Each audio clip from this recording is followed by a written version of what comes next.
pakilala ko po yung sarili ko. Ako po si Dorito Pascua, brother po ni Mr. Jimmy Pascua, which is sa incident po ng Rough Road. Ayan. So, this is calling to Yana for this live on FB.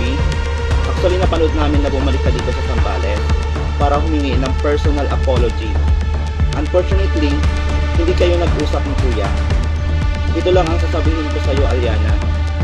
Kahit pa mag-public apology ka at humingi ng personal apology kay Kuya ko, desidido kaming ituloy ang kaso laban sa iyo.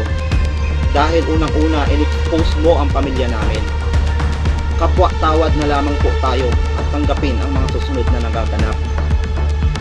Sa mga taga-Sambalenyo, sa kapwa ko sa Sambalenyo, relatives, family, sa lahat ng mga sumusuporta at nanghihingi ng update.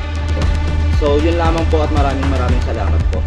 So, again po, dito po kaming ituloy yung kaso laban sa inyo, laban kay Aliana dahil in-expose niya po ang pamilya namin. Yun lamang po, maraming salamat po.